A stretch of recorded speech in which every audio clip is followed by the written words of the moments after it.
അവിടെ കിടന്നപ്പോഴത്തേക്ക് രാത്രി ഇടയ്ക്ക് വെച്ച് എഴുന്നേറ്റപ്പം എൻ്റെ പുറത്താരോ ഇരിക്കുന്ന പോലെ കൈയൊക്കെ പിടിച്ചു വെച്ചേക്കുക, പുറത്തിരിക്കുവാണ്. എനിക്ക് കൈയും കാലും ഒന്നും അനക്കാൻ പറ്റുന്നില്ല.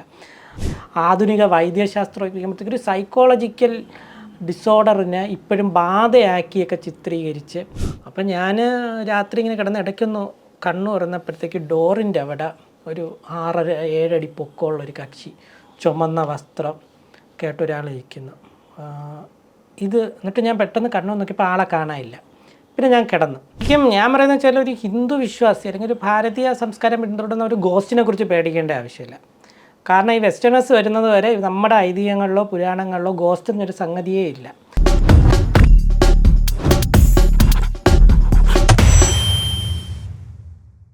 യദു, സിനിമയിൽ സംവിധാനവും സിനിമാറ്റോഗ്രാഫി അങ്ങനെ പല മേഖലകളുണ്ട്. അതിനൊപ്പം തന്നെയാണ് എഴുത്തിൻ്റെ മേഖലയിൽ. അത് ഒന്ന് ഇപ്പോൾ സ്റ്റോറി ഓഫ് അയോധ്യയുടെ ആ ഒരു ചരിത്രം, ക്ഷേത്രവും അതുമായി ബന്ധപ്പെട്ട ചരിത്രവും. പിന്നെ രണ്ടാമത്തെ ബുക്ക് വൈൻസ് ഇറങ്ങി, അന്ന് നമ്മളിത് ചർച്ച ചെയ്തിരുന്നു, ആ സമയത്ത് പറഞ്ഞിരുന്നു. മൂന്നാമത്തെ ബുക്ക് ഇപ്പോൾ ഇൻഡിക് ഹൊറർ സ്റ്റോറീസ്, അതായത് ഇന്ത്യയിലെ നമ്മുടെ ഒരുപാട് നമ്മൾ കേട്ടിട്ടുള്ള പറഞ്ഞ് വന്നിട്ടുള്ള ഹൊറർ ഇതുമായിട്ട് ബന്ധപ്പെട്ടുള്ള സ്റ്റോറികളാണ് എഴുതിയിരിക്കുന്നത്. അതിൽ വേതാളമുണ്ട്, രാക്ഷസന്മാരുണ്ട്, അങ്ങനെയൊക്കെ ഒരു വളരെ വ്യത്യസ്തമായിട്ടുള്ള സ്റ്റോറികളാണ്. എന്താണ് ഈ പുസ്തകത്തെക്കുറിച്ച് പറയാനുള്ളത്? അതിൻ്റെ പടം കണ്ടാൽ തന്നെ, അതിൻ്റെ കവർ ചിത്രം കണ്ടാൽ തന്നെ പേടിയാവുന്ന രീതിയിലാണ് അത് ചെയ്തിരിക്കുന്നത്. എന്താണ് ഇങ്ങനെ ഒരു കഥ എഴുതാനുള്ള, അതായത് പണ്ട് നമ്മളൊക്കെ പള്ളിവേട്ട, യക്ഷി, രക്ഷസ് ഇതൊക്കെ വായിച്ചിട്ടുണ്ട്, പല നോവലുകളും വായിച്ചിട്ടുണ്ട്. ഏറ്റുമാനൂർ ശിവകുമാർ, പി വി തമ്പി തുടങ്ങിയ ശ്രീകൃഷ്ണപരന്ത് ഇതൊക്കെ വായിച്ചിട്ടുണ്ട്. ഇപ്പോൾ ഈ ഇൻഡിക് ഹൊറർ സ്റ്റോറീസ് എന്നുള്ള പ്രത്യേക ഇത് കൊടുത്ത് എഴുതാനുണ്ടായ കാരണം എന്താണ്? ഞാൻ ഹൊറർ എൻ്റെ പണ്ട് തൊട്ട് തന്നെ ഇൻട്രസ്റ്റ് ഉള്ളൊരു ഫീൽഡാണ്. കൊച്ചുനാൾ തൊട്ട് ഞാൻ ഹൊറർ അനുഭവങ്ങൾ ഉണ്ടായിട്ടുണ്ട്. ഹൊറർ അനുഭവങ്ങൾ, അതെ, അത് നമുക്ക് ഈ ഡിസ്കഷനിൽ പറയാം. ഹൊറർ പണ്ടേ ഉണ്ട്. എൻ്റെ ആദ്യത്തെ ഷോർട്ട് സ്റ്റോറി തന്നെ ഒരു horror, the night I found my self in deep shit എന്നാണ് അതിൻ്റെ പേര്. അന്ന് ആദ്യം 2008 കാലഘട്ടത്തിൽ ബ്ലോഗിൽ എഴുതിയതാണ്. പിന്നെ ഹൊറർ ഷോർട്ട് ഫിലിംസ് എടുക്കുന്നു. എൻ്റെ ഏറ്റവും ഹൊറർ ഒരു വെബ് സീരീസ്, അത്യാവശ്യം പോപ്പുലർ ആയിട്ടുള്ളൊരു വെബ് സീരീസ് ഉണ്ട്, ദേഹി എന്നാണ് അതിൻ്റെ പേര്. അതും ഹൊററായിരുന്നു. അതും ഹൊററാണ്, ഹൊറർ വെബ് സീരീസാണ് അത്. അതിനുശേഷം ഞാൻ രൗരവം എന്ന് പറഞ്ഞുകൊണ്ടൊരു വെബ് സീരീസ് ഇത് രണ്ടും ഹൊററാണ്. രൗരവം ഏതോ ഒരു നരകത്തിൻ്റെ പേരല്ലേ? അതെ അതെ അതെ. മറ്റേത് ദേഹി നല്ല പോപ്പുലറായിരുന്നു. അത് ഇപ്പോഴും നമ്മൾ അതിൻ്റെ കമൻസ് 5 വർഷം മുമ്പ് ചെയ്തതാണ്. ഇപ്പോഴും ഇതിൻ്റെ ഈ കഴിഞ്ഞ ദിവസവും കിട്ടേക്കുന്ന കമൻറ്റുകൾ കാണാം. അങ്ങനെ ഹൊറർ പണ്ടൊട്ട് ഇൻട്രസ്റ്റ് ഉള്ളതാണ്. ഹൊറർ നോവലുകൾ പല ഐഡിയകളുണ്ട്. പക്ഷേ ഇത് എഴുതുന്ന ഷോർട്ട് സ്റ്റോറീസിൻ്റെ കളക്ഷനാണ്. ഇത് പബ്ലിഷ് ചെയ്തിരിക്കുന്ന കോണ്ടിക് ബുക്സ്, അതേമായിട്ട് ആ പബ്ലിഷറുമായിട്ട് ഞാൻ ഇത് എഴുതുന്നതിന് മുമ്പ് തന്നെ ഐഡിയ പറഞ്ഞപ്പോഴേ പുള്ളി പറഞ്ഞത് എന്തായാലും പബ്ലിഷ് ചെയ്യണം, എഴുതി തുടങ്ങിക്കോ എന്ന് പറഞ്ഞു. കുറേ കാലത്തെ റിസർച്ചൊക്കെ ആവശ്യമാണ്. കാരണം ഞാൻ മനസ്സിലാക്കിയെന്ന് വെച്ചാൽ നമ്മുടെ ഇവിടുത്തെ 99% ഹൊറർ കൃതികളും കഴിഞ്ഞൊരു 100 വർഷത്തിനകം വന്നത് എല്ലാം വെസ്റ്റേൺ ഇൻഫ്ലുവൻസ്ഡ് ആയിട്ടുള്ള കൃതികളാണ്. വെസ്റ്റേൺ ഇൻഫ്ലുവൻസ്ഡ് ആയിട്ട് പറയുമ്പോൾ ഗോസ്റ്റുകൾ, വാമ്പയറുകൾ, അങ്ങനെയുള്ള ഈ വെസ്റ്റേൺ അവരുടെ ഒരു ഫിലോസഫി, അവരുടെ അതിൽ നിന്ന് വരുന്ന ഇൻസ്പയർ ചെയ്തിട്ടുള്ള കഥകളാണ് നമ്മുടെ ഇവിടെ വന്നിരിക്കുന്നത്. എന്നാൽ ഭാരതീയമായിട്ട് നമ്മുടെ പുരാണങ്ങളിലും നമ്മുടെ ഐതിഹ്യങ്ങളിലും എല്ലാം ഒരുപാട് ഹൊറർ എലിമെൻസ് ഉണ്ട്. പല ക്രീച്ചേഴ്സും ഉണ്ട്, രാക്ഷസന്മാരുണ്ട്. ഇതിനെ വെച്ചിട്ടൊന്നും അധികം ഇൻസ്പയർഡായിട്ട് കഥകൾ വന്നിട്ടില്ല. ഇപ്പം സിനിമകളുടെ കേസെടുത്താൽ എനിക്ക് തോന്നുന്നു തുമ്പട് അല്ലെങ്കിൽ അനന്തഭദ്രം ഇങ്ങനെയൊക്കെ ഉള്ള, ഇപ്പം മമ്മൂട്ടിയുടെ വന്ന പടം ഉണ്ടല്ലോ ബ്രഹ്മയുഗം, ഇതുപോലെ അല്ലാത്ത ബാക്കി എല്ലാം നോക്കിയാലും ആരെങ്കിലും ഏതോ ഒരു പെണ്ണ് മരിച്ച് ആ പെണ്ണിൻ്റെ ആത്മാവ് വന്നിട്ട് എല്ലാവരുടെ അടുത്തും പ്രതികാരം തീർക്കാൻ വരുന്നു. ഇത് വെസ്റ്റേൺ ഇൻഫ്ലുവൻസ്ഡ് ആണ്. കാരണം ഇവിടുത്തെ ഭാരതീയ പാരമ്പര്യത്തിൽ മരിച്ച ആൾ ആത്മാവായിട്ട് വരുന്നൊരു സങ്കല്പമേ ഇല്ല. മരിച്ച ആൾ ഒന്നുകിൽ പുനർജന്മം, അല്ലെങ്കിൽ റെയർ കേസുകളിൽ പരബ്രഹ്മത്തിൽ ലയിച്ച് മോക്ഷം. ഇത് രണ്ടും അല്ലാതെ ആത്മാവായിട്ട് വന്ന് പ്രതികാരം തീർക്കുന്ന ഒരു സംഗതി ഈ നമ്മുടെ ഭാരതത്തിലില്ല, ഹിന്ദു മതത്തിലും ഇല്ല. അത് നമ്മൾ പഴയ കാളിദാസിൻ്റെ ആരുടെ നാടകങ്ങളെടുത്ത് നോക്കിയാലും പഴയ പുരാണങ്ങളെടുത്ത് നോക്കിയാലും ഇങ്ങനൊരു ഇൻസ്റ്റൻസേ ഇല്ല. ഇപ്പോൾ നിങ്ങൾ നോക്കിയാൽ കള്ളിയങ്കാട്ട് നീലിയിൽ ശരിക്കും പുനർജന്മമായിട്ട് വന്നാണ് പ്രതികാരം ചെയ്യുന്നത്. ഇപ്പോഴാണ് പിന്നീടാണ് ഇത് യക്ഷി എന്നൊക്കെ ഉള്ള രീതിയിൽ ഈ ആത്മാവായിട്ട് വരുന്ന രീതിയിലും വ്യാഖ്യാനിച്ചെടുത്താൽ ശരിക്കും അത് പുനർജന്മമാണ്. ശരിക്കും ഇവിടെ അങ്ങനെയല്ല. ഇത് ഈ വെസ്റ്റേൺ ആയിട്ട് യൂറോപ്പിലാണ് ഈ ഗ്രീക്കും അവരുടെയൊക്കെ ഒരു ഇൻഫ്ലുവൻസിലായിരിക്കാം പ്രത്യേകിച്ച് ഈജിപ്ഷ്യൻ വരുന്ന ഈ ആത്മാവ് വന്ന് പ്രതികാരം ചെയ്യുന്ന ആത്മാവ് അലഞ്ഞിരിഞ്ഞ് നടക്കുന്നതും ഒക്കെ ഉള്ളത് നമ്മുടെ ഇതിലില്ല. അപ്പം ഞാൻ ഈ കഥ എഴുതുന്ന എൻ്റെ ഒരു നിർബന്ധം എന്ന് വെച്ചാൽ ഇതിലുള്ള ഓരോ ഹൊറർ സ്റ്റോറിയും വെസ്റ്റേൺ ഇൻഫ്ലുവൻസ് പാടില്ല. ആത്മനിർഭർ ഭാരത്. അതെ, ആത്മനിർഭർ ഭാരത്. നമ്മുടെ ഇവിടുത്തെ ഐതിഹ്യങ്ങളും നമ്മുടെ പാരമ്പര്യത്തിലും നമ്മുടെ ഇവിടുത്തെ പുരാണങ്ങളിലും നിന്നും ഇൻസ്പയർ ചെയ്തിട്ടുള്ള ഈ എൻറ്റിറ്റീസിനെ വെച്ചുകൊണ്ട് മാത്രമേ അത് പണ്ട് എഴുതിയ കഥയല്ല, ഞാൻ എൻ്റെ സ്വയം സൃഷ്ടിച്ച കഥയാണ്. പക്ഷേ ഇതിലെ കഥാപാത്രങ്ങൾ ഭാരതീയമായിട്ടുള്ള കഥാപാത്രങ്ങൾ. അതിൽ വരുന്നതാണ് ഈ വേതാളം, രാക്ഷസന്മാർ, ഈ പറഞ്ഞ മന്ത്രവാദികളും ഇതുമൊക്കെ വരുന്നത്. അല്ലാതെ ഗോസ്റ്റ് മരിച്ച ആൾ പ്രതികാരം വീട്ടാൻ വേണ്ടി വരുന്ന സംഗതി ഇല്ല ഇവിടെ നമ്മൾ കണ്ടുവരുന്ന സാധാരണ സംഗതിയില്ല. അപ്പോൾ ഈ യക്ഷി എന്നുള്ള ഒരു കഥാപാത്രം, അതായത് യക്ഷി വന്നിട്ട് നമ്മളെ ചോര കുടിക്കുന്നു, അതൊക്കെ പിന്നെ നമ്മുടെ പല്ലും നഖവും മാത്രം കിട്ടുന്നു, അങ്ങനെ. അപ്പം നോവൽ വരെ ഉണ്ട്, മലയാറ്റൂരിൻ്റെ നോവലുണ്ട്. ശരിക്കും യക്ഷി എന്ന് വെച്ചാൽ നമ്മൾ ഈ ക്ഷേത്രങ്ങളിൽ പോകുമ്പോൾ അവിടെ ഒരു യക്ഷിയമ്മയെ കണ്ടിട്ടുണ്ട്. എപ്പോഴെങ്കിലും ആലോചിച്ചിട്ടുണ്ട് ഈ രക്തദാഹിയായ ഈ യക്ഷി എന്തിനു നമ്മൾ തൊഴുതുന്ന്? യക്ഷി എന്ന് വെച്ചാൽ ശരിക്കും ഭാരതീയമായിട്ട് അതൊരു ഡിവൈൻ ഫിഗറാണ്. ഈ കാവുകളും അങ്ങനെയൊക്കെ ഉള്ളിടത്ത് എല്ലാം ഉള്ള ഒരു ഡിവൈൻ എൻറ്റിറ്റിയാണ് യക്ഷി. നമ്മളെ പഴയ ഗുപ്ത കാലഘട്ടത്തിലുള്ള ക്ഷേത്രങ്ങൾ, പല്ലവ ക്ഷേത്രങ്ങളിലൊക്കെ ചെന്നാൽ അവിടെ ഈ യക്ഷിയുടെയൊക്കെ പ്രതിമ കാണാം. വളരെ നല്ല ഒരു ഡിവൈൻ ഫിഗറാണ്. ഞാൻ ജയ്പൂരിലൊരു മ്യൂസിയത്തിൽ ചെന്നപ്പോൾ ഒരു യക്ഷിയുടെ ഒരു പ്രതിമ അവിടെ എഴുതിയിട്ടുണ്ട്. യക്ഷി നമ്മളിവിടെ കാണുന്ന ഒരു വെളുത്ത സാരി ഇട്ട് പല്ല് കുറിപ്പിച്ചൊന്നുമല്ല, ഒരു അപ്സരസ് പോലെയുള്ള ഒരു ഫിഗറാണ് യക്ഷി.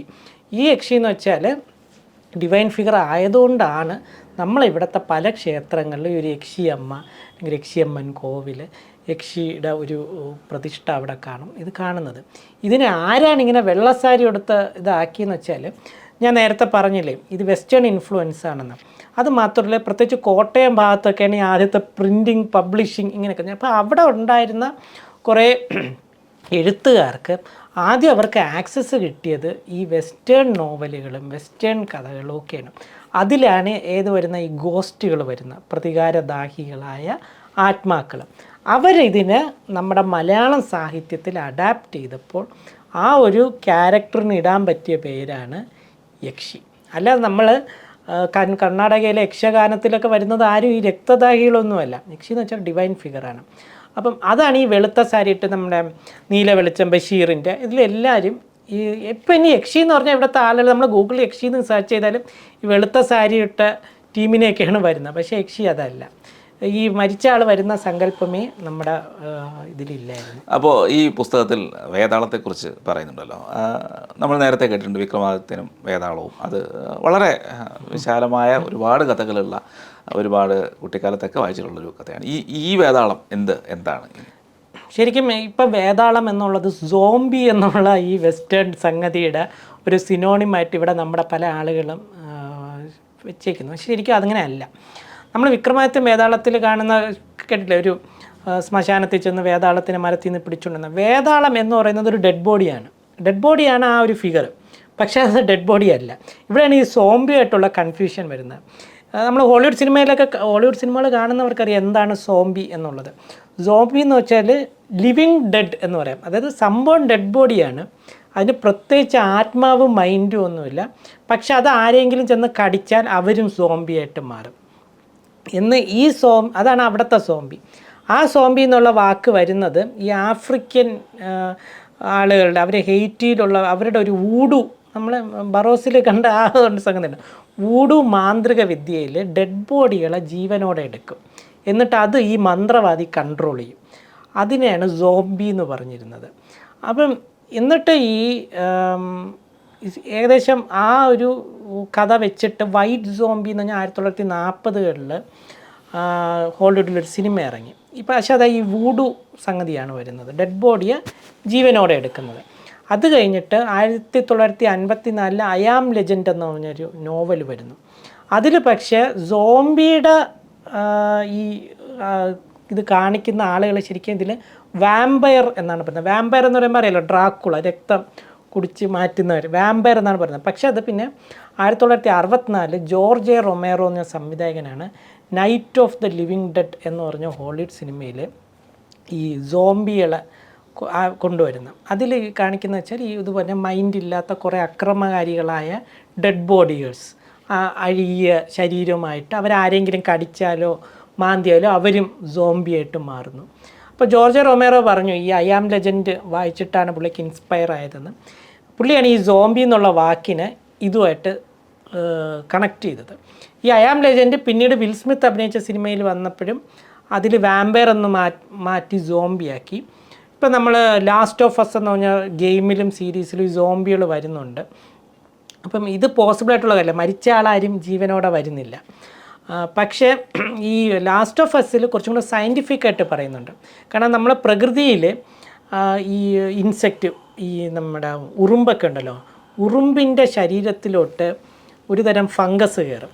ശരിക്കും സയൻറ്റിഫിക്കായിട്ടുള്ള ആ ഫംഗസ് കയറിയിട്ട് ഉറുമ്പിനെ മരിച്ചതിന് തുല്യമാക്കിയിട്ട് ഉറുമ്പിൻ്റെ ശരീരം ഈ ഫംഗസാണ് പിന്നെ കൺട്രോൾ, ആശാരി ഉറുമ്പുകൾ. എന്നിട്ട് ഇതാണ് ചെന്ന് ബാക്കിയുള്ള ഉപദ്രവം. ഭയങ്കര കണ്ടേജിയസ് ആയിട്ടുള്ള സംഗതിയാണ്.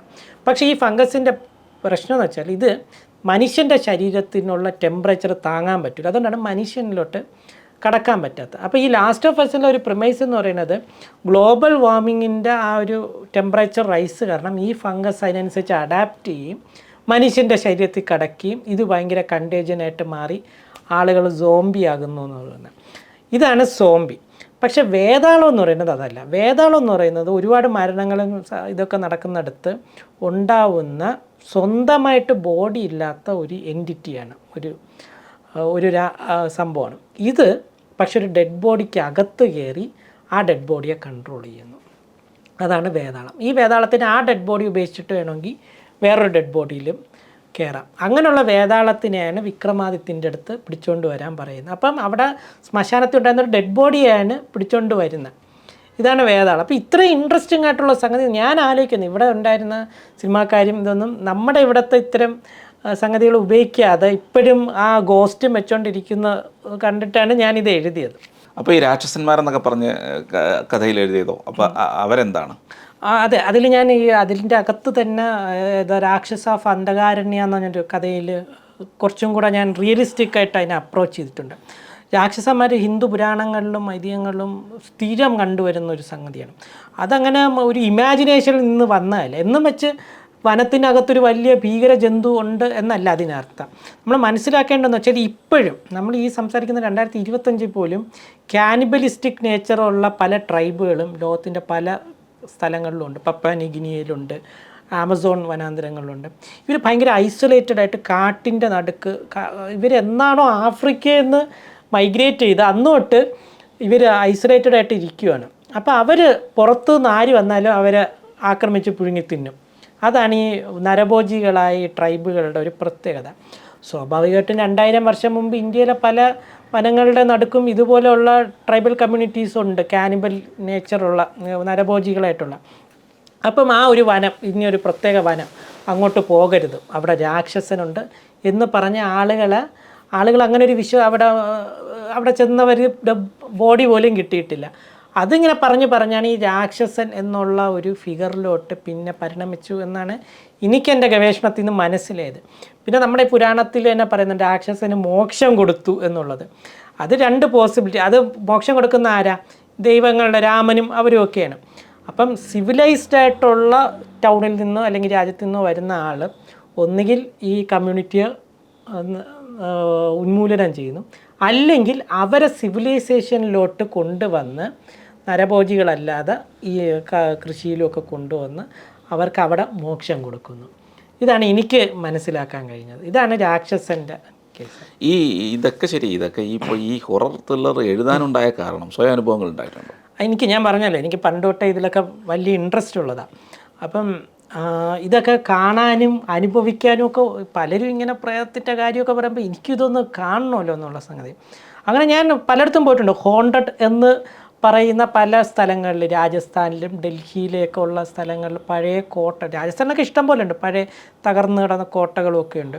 പിന്നെ തിരുവനന്തപുരം കാര്യവട്ടത്ത്, സുമതി വളവല്ല, അത് വേറൊരു സ്ഥലത്ത്, കാര്യവട്ടത്തിൻ്റെ അടുത്ത് ഒരു സ്ഥലമുണ്ട്, ഒരു ചെറിയൊരു, അതിൻ്റെ അടുത്ത് അവിടെ ഈ ഹോണ്ടഡ് പ്ലേസ് എന്നാണ് പറയുന്നത്. അവിടെ പിന്നീടും പല ഡെഡ് ബോഡികളും കിട്ടുന്ന വെച്ചാൽ ഈ ഒറ്റപ്പെട്ട ഏരിയ ആയതുകൊണ്ട് പലരും പോയി ആത്മഹത്യ ചെയ്യുന്നത്, ആത്മഹത്യ ചെയ്യുന്നത്, പിന്നെ ചിലരെ കൊന്നിട്ട് അവിടെ ബോഡി ഡംപ് ചെയ്യുന്നത്. അതുകൊണ്ട് അവിടെ അങ്ങനെ ഒരു പേര് ഉണ്ട് ആ സ്ഥലം. അപ്പോൾ ഞാനും എൻ്റെ ഒരു ഫ്രണ്ടും കൂടെ ഒരു ഇടയ്ക്ക് അവിടെ പോയി. അവിടെ ചെന്ന് കുറേ നേരം നിന്നിട്ട് ആരെയും കാണുന്നു, ക്യാമറയും കൊണ്ടാണ് പോയത്. ഇത് വരില്ലെന്നറിയാം, എന്നാലും പോയി. അങ്ങനെ ഇത് ഒന്ന് എക്സ്പ്ലോർ ചെയ്യുന്നൊരു സ്വഭാവം എനിക്കുണ്ട്. പിന്നെ സ്വന്തമായിട്ട് അനുഭവം പറയുകയാണെങ്കിൽ 2 അനുഭവങ്ങൾ. ഒന്ന്, ഞാൻ എൻ്റെ ഒരു കസിൻ്റെ ഫ്ലാറ്റിൽ അവിടെ ഒരു ബെഡ്റൂമിൽ കിടന്നപ്പോൾ അവിടുത്തെ AC ഒന്നും വെക്കാമെന്നില്ല, പക്ഷേ AC നിന്ന് കാറ്റുമൊക്കെ അടിക്കുന്നുണ്ട്. അത്ര നല്ല പ്രോപ്പർലി വെൻറ്റിലേറ്റഡ് അല്ലാത്ത ഒരു ഇതായിരുന്നു. കുറച്ച് പുള്ളി ഇതൊന്നും ക്ലീൻ ചെയ്യാത്തതുകൊണ്ടായിരിക്കാം. അവിടെ കിടന്നപ്പോഴത്തേക്ക് രാത്രി ഇടയ്ക്ക് വെച്ച് എഴുന്നേറ്റപ്പം എൻ്റെ പുറത്താരോ ഇരിക്കുന്ന പോലെ കൈയൊക്കെ പിടിച്ച് വെച്ചേക്കുക, പുറത്തിരിക്കുവാണ്. എനിക്ക് കൈയും കാലും ഒന്നും അനക്കാൻ പറ്റുന്നില്ല. എന്തെങ്കിലും വിളിച്ച് പറയണമെന്നൊക്കെ ഉണ്ട്, വായു അനങ്ങാൻ പറ്റുന്നില്ല. ഇങ്ങനെ ഇരുന്നു. ആ ഒരു സിറ്റുവേഷനായിരുന്നു. എന്നിട്ട് രാവിലെ എഴുന്നേറ്റിട്ട് ഞാൻ എൻ്റെ കസിൻ്റെ അടുത്ത് ഇത് ചോദിച്ചപ്പോഴാണ്, നിൻ്റെ അടുത്ത് ഞാൻ പറയത്തെ, അവിടെ കിടന്ന പലരും ഇത് പറഞ്ഞിട്ടുണ്ട് എന്ന് പറഞ്ഞു. പക്ഷെ ഞാൻ ഇതിനെക്കുറിച്ച് അന്വേഷിച്ചപ്പം ഈ അനുഭവം ഈ വീഡിയോ കാണുന്ന പലർക്കും ഉണ്ടായിട്ടുണ്ടാവും. ഇത് ഒരു തരം പാരാലിസിസാണ്, സ്ലീപ്പിങ്ങിലുണ്ടാവുന്ന. ഇത് എൻ്റർലി സൈക്കോളജിക്കലാണ്. ഇത് നമ്മുടെ നമ്മൾ വിചാരിക്കും നമ്മൾ കോൺഷ്യസ് ആണെന്ന്, പക്ഷെ നമ്മളൊരു ഉറക്കം സ്റ്റേജ് തന്നെയാണ്. അതുകൊണ്ട് ബോഡി ഫുൾ ഷട്ട് ഡൗൺ ആയിട്ട് ഇരിക്കുകയാണ്. പക്ഷെ നമ്മളെ പുറത്ത് ഈ ഒരു മരവിപ്പ് കാരണം നമ്മുടെ പുറത്ത് ആരോ ഇരിപ്പുണ്ട്. നമുക്ക് ചിലപ്പോൾ ഒരു മരവിപ്പ് വരുമ്പോൾ നമുക്ക് തോന്നില്ല ഇവിടെ എന്തോ വെയിറ്റ് വെച്ചിട്ടുണ്ടെന്ന്. അതുപോലെ മരവിപ്പാണ് നമുക്ക് തോന്നുന്നത്. ഇത് പലർക്കും വന്നിട്ടുണ്ട്. ഇത് നമ്മൾ നെറ്റ് അടിച്ചു നോക്കിയാൽ മതി. ഇതേ അനുഭവം പലരും പറയുന്നുണ്ട്. സ്ലീപ്പ് ഫാൻറ്റം തിയറി എന്നും അങ്ങനെ ഇങ്ങനെയൊക്കെ പറയും. അപ്പോൾ ഇത് സൈക്കോളജിക്കലി, അതുകൊണ്ട് എനിക്കത് അങ്ങനെ ഒരു ഹൊറർ അനുഭവം ഒന്നുമില്ല. വേറൊരു അനുഭവം, കോവിഡ് കാലഘട്ടത്തിൽ എനിക്ക് കോവിഡ് കുറച്ച് സീരിയസ് ആയിരുന്നു. ബ്ലഡ് ക്ലോട്ടിങ്ങിൻ്റെ ഇഷ്യൂ ഒക്കെ വന്നിട്ട് ഞാൻ ഹോസ്പിറ്റലിലായിരുന്നു. അവിടുത്തെ ട്രീറ്റ്മെൻറ്റ് കഴിഞ്ഞ് നെഗറ്റീവ് ആവുന്നതിന് മുമ്പ് എന്നെ വീട്ടിൽ വരേണ്ടി വന്നു. കാരണം അത്രയ്ക്ക് തിരക്കായിരുന്നു ഹോസ്പിറ്റലിൽ. അങ്ങനെ വീട്ടിൽ വന്ന് എന്നെ ഒരു ബെഡ്റൂമിൽ ഒറ്റയ്ക്ക് കിടത്തിയിരിക്കുകയാണ്. അപ്പം ഞാൻ രാത്രി ഇങ്ങനെ കിടന്ന് ഇടയ്ക്കൊന്ന് കണ്ണു തുറന്നപ്പോഴത്തേക്ക് ഡോറിൻ്റെ അവിടെ ഒരു 6-7 അടി പൊക്കമുള്ളൊരു കക്ഷി, ചുമന്ന വസ്ത്രം കേട്ടൊരാൾ ഇരിക്കുന്നു. എന്നിട്ട് ഞാൻ പെട്ടെന്ന് കണ്ണു നോക്കിയപ്പോൾ ആളെ കാണാനില്ല. പിന്നെ ഞാൻ കിടന്ന് കണ്ണടച്ച് കിടന്നപ്പോഴത്തേക്ക് ഇത് ആൾ അടുത്ത് വന്ന് വയ്ക്കുന്നു. പിന്നെ ഞാൻ കണ്ണുറത്ത് ലൈറ്റൊക്കെ ഇട്ട് നോക്കിയപ്പോഴത്തേക്ക് ആരെയും കാണുന്നില്ല. പിന്നെയും കണ്ണടച്ചപ്പോൾ കട്ടിലിൻ്റെ അവിടെ ഇരിക്കുന്നു. അപ്പം ഞാൻ പെട്ടെന്ന് വെപ്രാളപ്പെട്ട് എഴുന്നേറ്റ് ചാടി ബഹളം ഉണ്ടാക്കി റൂമിൻ്റെ പുറത്ത് പോയി. ബഹളമൊക്കെ ആയിട്ട് എൻ്റെ അച്ഛനും അമ്മയൊക്കെ ഉടനെ എന്ത് പറ്റി ഞാൻ അവിടെ ആരോ ഉണ്ടെന്ന് പറഞ്ഞു. ആരുമില്ല. ഇപ്പോൾ ഒരു 5 മിനിറ്റ് കഴിഞ്ഞപ്പോഴത്തേക്ക് എൻ്റെ മൈൻഡ് ക്ലിയറായി. അപ്പം ഞാൻ പറഞ്ഞ് അയ്യോ ഇത് ഹാലൂസിനേഷനാണ്. കാരണം ഞാൻ ഈ ഒരുപാട് മെഡിക്കേഷൻസ് എടുക്കുന്നുണ്ടായിരുന്നു, എന്നോട് ഒരു ഇൻഹേലർ എടുക്കുന്നുണ്ടായിരുന്നു. ഇങ്ങനെ കുറേ പ്രശ്നപ്പെടുത്തേക്കും ഓബ്വിയസ്ലി ഇത് നമ്മുടെ മൈൻഡിനായിട്ട് പ്ലേ ചെയ്യും. അപ്പോൾ നിങ്ങൾക്ക് തോന്നുന്നു ഇങ്ങനെ 3 വട്ടം കണ്ണൂർ നോക്കിയെന്ന് ആർക്കും ഉറപ്പ്. ഇതെൻ്റെ ഉറക്കത്തിലെ സ്വപ്നമായിരുന്നെങ്കിലോ. നമ്മൾ തന്നെ രാവിലെ എഴുന്നേക്കാൻ നേരത്ത് അറിയായിരിക്കും, പ്രത്യേകിച്ച് സ്കൂളിലൊക്കെ ആയിരുന്നപ്പോഴത്തേക്ക് രാവിലെ കട്ടിലിൽ നിന്ന് എഴുന്നേറ്റ് പോയി പല്ല് വെച്ച് കുളിച്ച് യൂണിഫോമൊക്കെ ഇട്ട് പിന്നെയാണ് മനസ്സിലാക്കണം കട്ടിലിൽ തന്നെ ഇരിപ്പുണ്ടെന്ന് അല്ലേ. ആ ഒരു അനുഭവം ഉണ്ടായിരുന്നല്ലോ. ഇതെല്ലാം ഉറക്കത്തിനിടയിൽ നടക്കുന്ന അതുപോലെയുള്ള ഒരു സൈക്കോളജിക്കലായിട്ടുള്ള ഒരു ഇതാണ്. പക്ഷേ ഇതെല്ലാം ലോജിക്കലായിട്ട് തിങ്ക് ചെയ്യുന്നുണ്ട്, എനിക്ക് കുഴപ്പമില്ല. പക്ഷേ ഇതിലൊക്കെ നല്ല വിശ്വാസമുള്ള ഒരാളാണെങ്കിൽ ഇതെന്തായാലും ഇതൊരു ഹോണ്ടഡ് ആണ്, ഇത് ഒരു പാരനോർമൽ ആക്ടിവിറ്റി ആണെന്ന് വിശ്വസിക്കും. ഞാൻ ഇതുപോലെ ഒരുപാട് റിസർച്ച് ചെയ്തപ്പോൾ മനസ്സിലായെന്ന് വെച്ചാൽ ഈ കാർബൺ മോണോക്സൈഡ് അതുപോലെയൊക്കെ ഉള്ള ചില ഗ്യാഷ്യസ് മെറ്റീരിയൽസ് ഇതെല്ലാം നമ്മുടെ ഹലൂസിനേഷൻസ് വരുത്തും, നമുക്ക് ഇല്ലാത്തതുണ്ടെന്ന് തോന്നും. ഇത് ഇങ്ങനത്തെ ഹോണ്ടഡ് എന്ന് പറഞ്ഞാൽ പല സ്ഥലങ്ങളും നിങ്ങൾ നോക്കിയാൽ അറിയാം. അവിടെ മോൾഡുകൾ കാണും, അവിടെ പ്രോപ്പർലി വെൻറ്റിലേറ്റഡ് അല്ലാത്ത സ്ഥലമായിരിക്കാം. പെയിൻറ്റിങ് ഒക്കെ ദ്രവിച്ച്, ഈ പെയിൻറ്റിങ്ങിലൊക്കെ കെമിക്കൽസ് ഉണ്ട്, ഇതെല്ലാം ദ്രവിച്ച് അതിൽ നിന്നൊരു തരം ഗ്യാസൊക്കെ വരുന്നുണ്ട്. അപ്പം ഞാനത് റിസർച്ച് ചെയ്തപ്പോൾ ഇങ്ങനെ മനസ്സിലാക്കി ഓരോരോ എലിമെൻറ്റുകൾ അതെങ്ങനെയാണ് ഇൻഹെയിൽ ചെയ്താൽ നമ്മുടെ മൈൻഡിനെ ഓൾട്ടർ ചെയ്യുന്നത്. അപ്പോൾ ഈ പല ഹോണ്ടഡ് പ്ലേസുകളെന്ന് പറഞ്ഞ സ്ഥലത്ത് ഈ ഇംഗ്ലണ്ടിലാണെന്ന് തോന്നുന്നു ഒരു സ്ഥലം, അവിടെ ഒരു പാലത്തിൽ നിന്ന് എപ്പോഴും പട്ടികളെടുത്ത് ആത്മഹത്യ. ആളുകൾ ഇതെന്തോ പട്ടികൾ ആത്മഹത്യ എന്ത് ഹോണ്ടഡ് പ്ലേസ് ആണെന്ന് പറഞ്ഞിട്ട് എപ്പോഴും അതൊരു പട്ടി പോകുമ്പോഴത്തേക്ക് ഒരു പട്ടിയെടുത്ത് പാലത്തിൽ നിന്ന് എടുത്ത് ചാടും. സാധനം പഠിച്ചപ്പോഴാണ് അവിടെ താഴെ ഒരു തരം ഗ്യാസ് ഫോം ചെയ്യുന്നുണ്ട്, അത് ഈ പട്ടിക്ക് അവിടെ നിന്ന് എന്തോ ഒരു അട്രാക്റ്റ് ചെയ്യുന്ന തരത്തിലുള്ള ഒരു സ്മെല്ല് അവിടെ നിന്ന് വരുന്നുണ്ട്, അതുകൊണ്ടാണ്. പക്ഷെ മനുഷ്യർക്ക് അത് അടിക്കില്ല. അപ്പോൾ ഇതുള്ളൊരു ശാസ്ത്രീയമായ എക്സ്പ്ലനേഷൻ എല്ലാത്തിൻ്റെയും പുറകിലുണ്ട്. അപ്പോഴീ ബാധ കയറുന്നു എന്നൊക്കെ പറയുന്നതോ, ഈ ചൂരലും കൊണ്ട് അടിക്കുന്നതൊക്കെയോ? അപ്പോൾ എനിക്ക് പറഞ്ഞാൽ എനിക്ക് വിഷമവും എല്ലാം ഉണ്ട്. കാരണം ഇപ്പോഴും ആൾക്കാർ ഇത് വിശ്വസിച്ചുകൊണ്ടിരിക്കുക. ഇത്രയും ഈ 21-ാം നൂറ്റാണ്ടിൽ ഇത്രയും ടെക്നോളജിയും ആധുനിക വൈദ്യശാസ്ത്രവും ഒരു സൈക്കോളജിക്കൽ ഡിസോർഡറിനെ ഇപ്പോഴും ബാധയാക്കിയൊക്കെ ചിത്രീകരിച്ച് സ്ക്രിസോഫ്രീനിയ, ഇതുപോലെയൊക്കെയുള്ള bipolar disorder, multiple personality disorder, ഇതുപോലെ പല പ്രശ്നങ്ങളും സൈക്കോളജിക്കൽ കേസുകളുണ്ട്. ഇതിനെയൊക്കെയാണ് ആളുകൾ ബാധ കയറി എന്നൊക്കെ പറഞ്ഞിട്ട് ആക്കുന്നത്. ഇപ്പോൾ പിന്നെയും കുറച്ച് എഡ്യൂക്കേഷൻ. പണ്ട് കാലത്ത് ഒരാളൊന്ന് പെരുമാറ്റം മാറിയാൽ ഉടനെ ബാധയാക്കി അടിയും കൊടുത്ത് ഉപദ്രവിച്ചങ്ങ് നിർത്തും. പക്ഷേ ഇതൊക്കെ പറയുന്നു. പക്ഷേ ഇതൊക്കെ ഇൻ്റർനെറ്റിൽ നോക്കുന്ന സമയത്ത് ഒരുപാട് പേര് ഇത്രയും ഇതിൻ്റെ അനുഭവങ്ങളുമായിട്ട് ഒക്കെ പറയുന്നുണ്ട്. പ്രേത അല്ലെങ്കിൽ പ്രേതഭൂത അങ്ങനെയല്ല, ഒരു ഗോസ്റ്റ് ആരാധകർ തന്നെ ഒരുപാടുണ്ട്. ശരിക്കും ഈ ഒരു വിഷയം സംസാരിക്കുന്ന യൂട്യൂബ് ചാനലുകൾ തന്നെ ഇഷ്ടം പോലെ. അതെ, ശരിക്കും ഞാൻ പറയുന്നത് വെച്ചാൽ ഒരു ഹിന്ദു വിശ്വാസി അല്ലെങ്കിൽ ഒരു ഭാരതീയ സംസ്കാരം പിന്തുടരുന്ന ഒരു ഗോസ്റ്റിനെ കുറിച്ച് പേടിക്കേണ്ട ആവശ്യമില്ല. കാരണം ഈ വെസ്റ്റേണേഴ്സ് വരുന്നത് വരെ നമ്മുടെ ഐതിഹ്യങ്ങളിലോ പുരാണങ്ങളിലോ ഗോസ്റ്റ് എന്നൊരു സംഗതിയേ ഇല്ല. നമ്മുടെ കയ്യിൽ രാക്ഷസനും വേതാളവും ഒക്കെയാണ് ഉള്ളത്.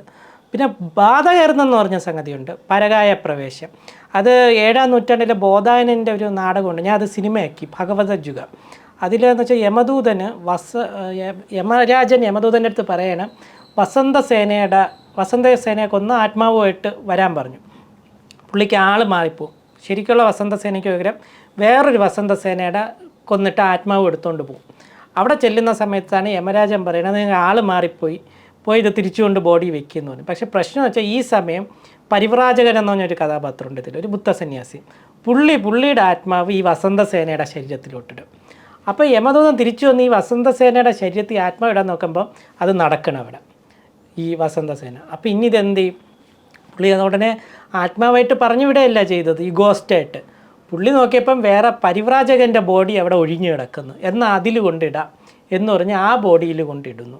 അപ്പോൾ വസന്തസേന എന്ന് പറഞ്ഞാൽ ഈ ഒരു ഗണിക, അതായത് ഒരു അഭിസാരിയായിട്ടുള്ള ഒരു കഥാപാത്രം, ആ ആത്മാവ് ഈ ബുദ്ധസന്യാസിയുടെ ശരീരത്തിലും ബുദ്ധസന്യാസിയുടെ ആത്മാവ് ഈ ഒരു ഗണികയുടെ ശരീരത്തിലാവുന്നതാണ് ഒരു കോമഡി സംഭവമാണ്. അപ്പം ഇത് ഞാൻ ഫിലിമാക്കി സംസ്കൃതത്തിൽ. അപ്പോൾ ഇതിന് മനസ്സിലാച്ചാൽ ഈ ആത്മാവെന്ന് പറഞ്ഞത് ശരീരം മാറുന്ന ഒരു സംഗതിയുണ്ട്. അതുകൊണ്ടാണ് ഈ സ്പ്ലിറ്റ് പേഴ്സണാലിറ്റിയൊക്കെ വരുമ്പോഴത്തേക്ക് വേറെ ആരുടെയോ ആത്മാവ് കയറി എന്നുള്ള ഒരു വിശ്വാസം. പക്ഷേ ഒരു ഹിന്ദു വിശ്വാസിക്ക് ഒരിക്കലും ഈ ഗോസ്റ്റിനെ കുറിച്ച് പേടിക്കേണ്ട ആവശ്യമേ ഇല്ല.